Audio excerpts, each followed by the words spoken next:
Good day everyone, we are the Group 3. My name is Francis Liniam Barcuma and I am the leader of the group, and now our topic is all about sociological perspective. So let's first have our learning objectives.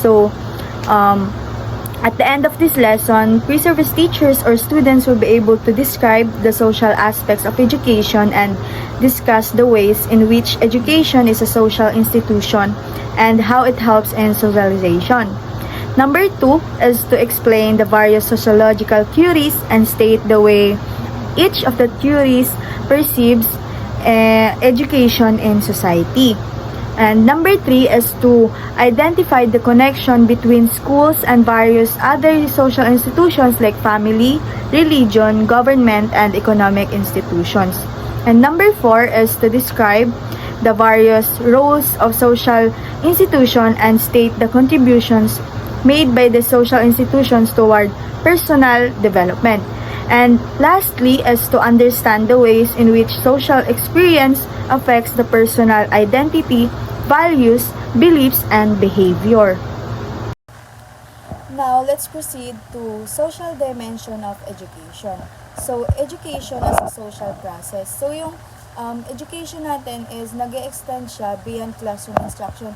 So, yung meaning nun is hindi lang tayo natututo sa loob ng classroom or sa loob ng school natin, kundi nai-include na din doon kung paano tayo natututo through social interactions na kung saan matututunan ng bawat individual na yung mga societal norms, yung values, and yung identities.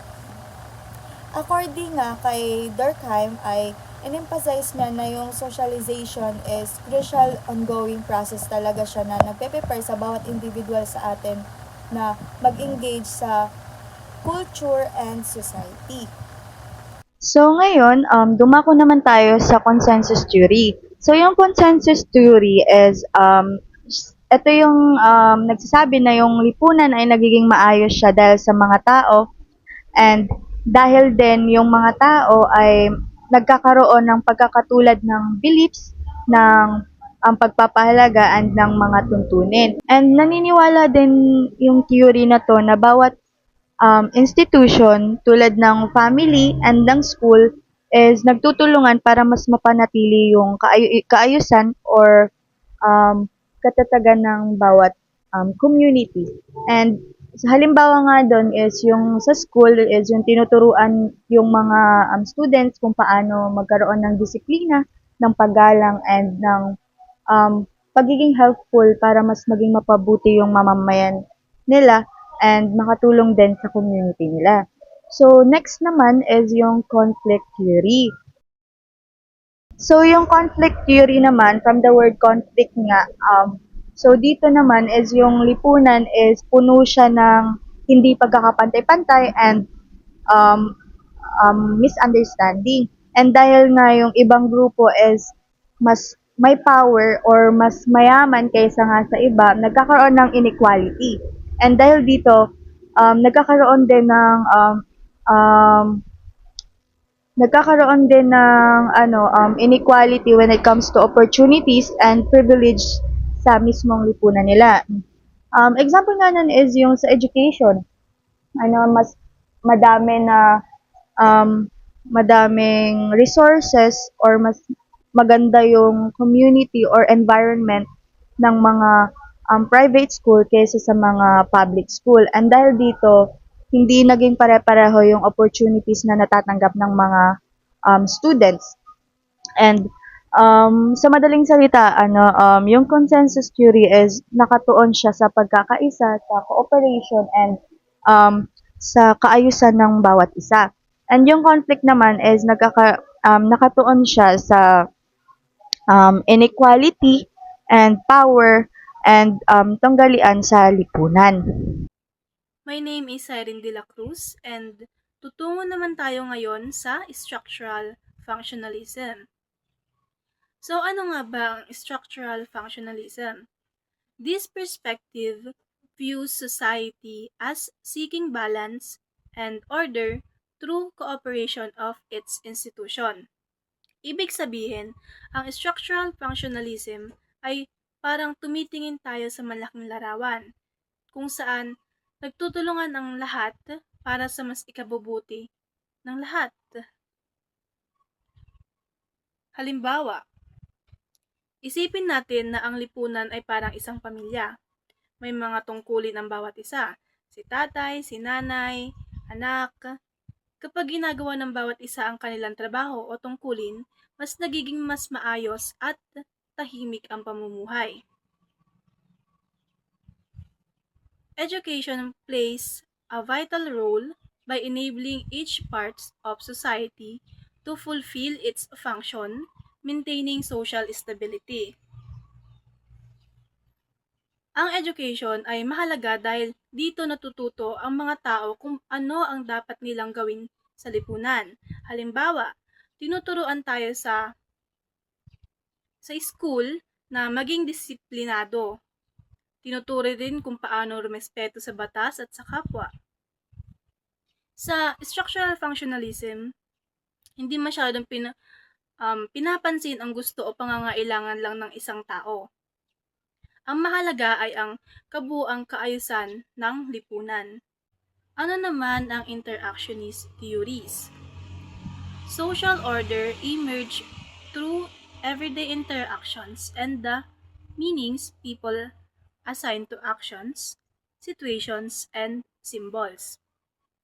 Ibig sabihin, ang interactionist theory ay dito ka parang tumitingin sa maliit na bagay, kung paano tayo nagkakaunawaan sa araw-araw na pakikipag-usap at pagkilos.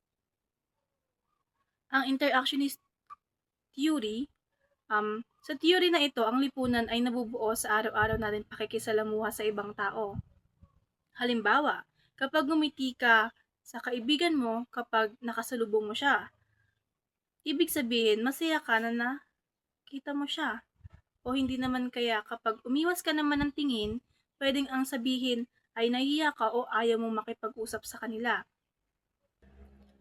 Herbert Blumer and George Herbert Mead shaped this perspective that focuses on human interaction as the root of social understanding. Ibig sabihin, sina George Herbert Mead at Herbert Blumer, sabi nila, hindi lang dapat isang malaking institution ang dapat tignan, kundi kailangan din pagtuunan ng pansin yung mga maliliit na interaction ng mga tao araw-araw. So, good day everyone. My name is Christine Jojo Olsano from Group 3 at ang part po na napunta sa akin ang social and school institutions. So, meron nga po tayong 5 major social institutions. Pero bago po natin simulan yon, alamin po muna natin kung ano nga po yung ibig sabihin ng social institutions. So, yung social institutions daw po, ito po yung pag-organize na or system na nabuo sa lipunan upang matugunan po yung pangangailangan ng mga tao. And may kanya-kanya po itong tungkulin yung bawat institution. Ngunit lahat po sila is nagtutulungan upang magkaroon ng mas maayos and organized. So, sa paglaki nga po ng isang bata, hindi lamang pamilya yung maimpluwensya. Malaki rin pong epekto yung paaralan, religion, pamahalaan, and economic. Yung institution pong ito po yung humuhubog sa pag-uugali, paniniwala, and kaalaman ng isang tao. So, bilang future teachers nga po, mahalagang maintindihan natin yung papel ng mga social institutions dahil nakaka-epekto po ito sa learning and pag-unlad ng isang bata. So, meron nga po tayong 5 major social institutions na mahalaga sa ating lipunan. Yung bawat isa po is may natatanging tungkulin sa paghubog ng isang tao. So, yung first po is yung family. Pangalawa is ang education. Pangatlo is ang religion. Pang-apat is ang government. Panglima is ang economic institutions. So, yung family daw po is ito po yung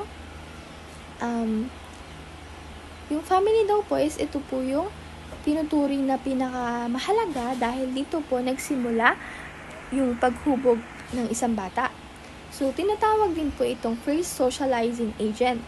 Dahil yung pamilya nga po yung unang nagturo sa bata kung paano makisalamuha and mamuhay sa lipunan. So, bago pa nga po pumasok sa paaralan yung isang bata, marami na po siyang natutunan sa kanyang pamilya. So, dito niya po unang natutunan yung pagsasalita, paggalang sa nakakatanda, pagsunod ng mga simpleng tutunin, and pakikitungo ng maayos sa ibang tao. So,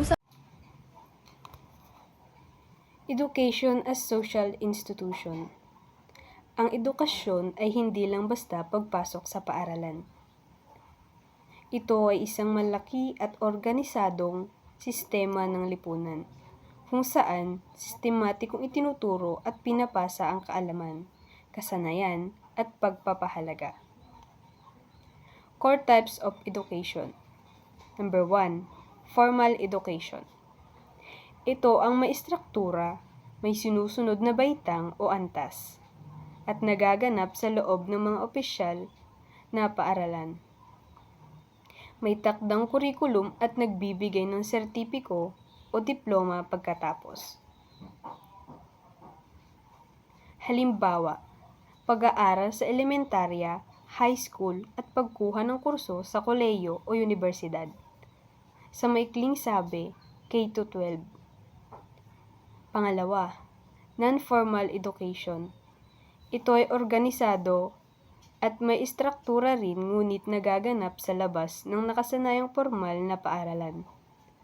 Mas flexible ito at nakatutok sa partikular na kasanayan ng isang grupo ng tao. Halimbawa, pag-enroll sa mga kurso ng TESDA gaya ng welding o baking. Paglahok sa Alternative Learning System o ALS. O mga maiikling seminar tungkol sa pagsasaka. Number 3. Informal education.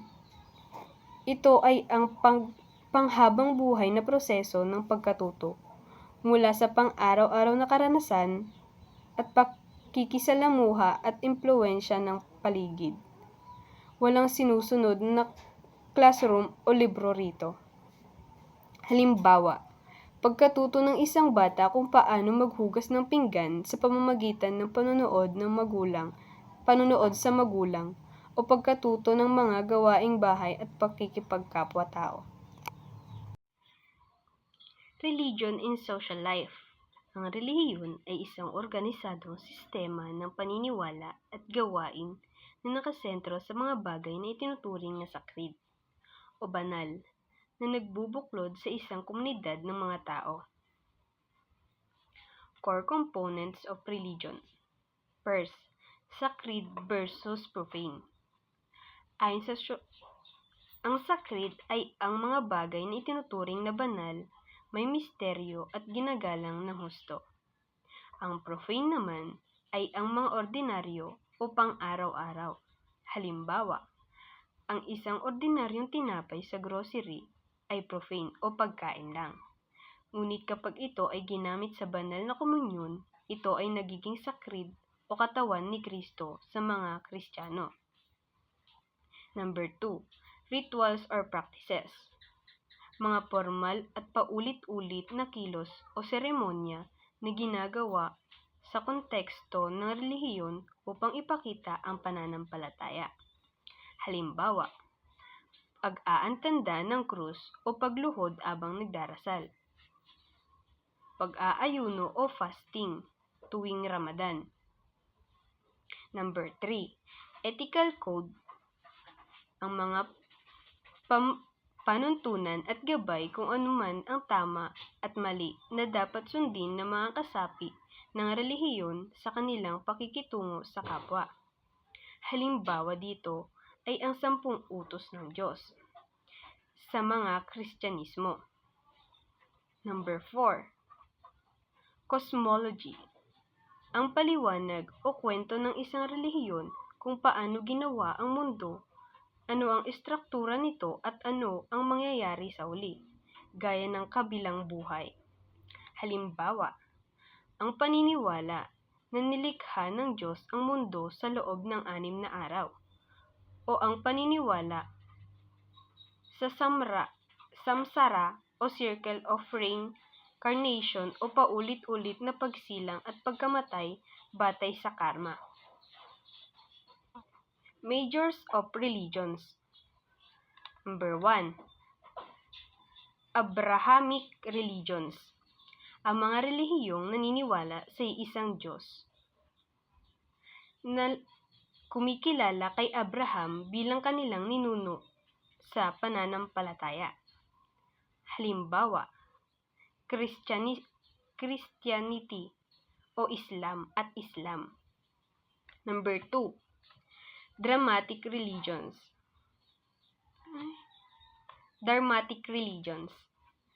Mga relihiyong nagmula sa India na nakasentro sa konsepto ng Dharma, universal na batas, tungkulin o tamang pamumuhay, at madalas na paniniwala sa karma at reincarnation.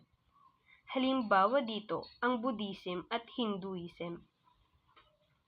Number 3. East Asian religions. Ang sistema ng paniniwala at filosofiya na nagmula sa silangang Asya, tulad ng China at Hapon, na nagbibigay diin sa pagpapanatili ng kapayapaan, lipunan, paggalang sa kalikasan at pag-alala sa mga ninuno. Halimbawa dito ang Taoism at Shinto. Good day everyone, I am Andrea Gabriel de la Peña. Today, we are diving into two vital pillars of society, the government and economic institution. Let's start with the government. Simply, the government is the institution that makes and enforces law, maintains order, protects our rights, and provides public services. In a democratic country like the Philippines, this power is divided into 3 distinct branches to ensure checks and balances. First, the legislative branch. It is the lawmaker. They are responsible for crafting and passing the rules we live by. Next, the executive branch. It is the enforcer. They establish and implement those laws across the nation. And lastly, the judicial branch. It is the adjudicator. They interpret the laws and decide how they apply in cases of conflict. Now, when we look at the government as a social institution, its responsibilities generally fall into 2 categories of function, containment and ministry. Containment functions are the absolute essentials. These are compulsory duties like maintaining national defense and public order that form the very baseline of a stable society. Next, the ministrant function, on the other hand, are about public welfare. These are actions taken to actively improve the community, such as building infrastructure, regulating business, and funding public health and charity. Moving from the State House to the marketplace, let's talk about economic institutions. These are the entities that make up our economic environment.